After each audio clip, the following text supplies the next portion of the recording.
जय जोहार, मैं प्रगति अग्रवाल और आप मन देखत हो न्यूज प्लस 21। चलो एक नजर डालथन संझा के खबर में। 453 टन केला लेके सावदा ले दिल्ली पर रवाना हुई 1000वीं किसान रेल। वैक्सीन नहीं ले वाले 22% लोगन के कोरोना के वजह ले हुई मौत। छत्तीसगढ़ में सब्बो सार्वजनिक कार्यक्रम में रोक। सिनेमा घर, होटल 1/3 क्षमता के संग हो ही संचालित, जिला प्रशासन के आदेश। चुनाव ले पहली सपा गठबंधन में दरार, अपना दल कमेरावादी है वापस लौटाई सीट।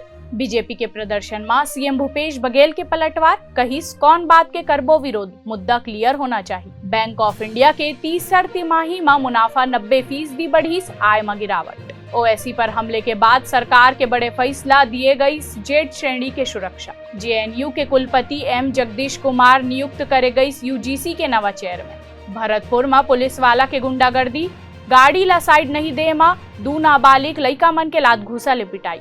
नर्मदापुरम के नाम ले जाने जाही होशंगाबाद, प्रस्ताव ला केंद्र ले मिलिस मंजूरी। ऐसने ही तमाम जानकारी बर हमारे चैनल ला लाइक और सब्सक्राइब करना जन भूलू और नोटिफिकेशन बर बेल आइकन घलो दबाहू।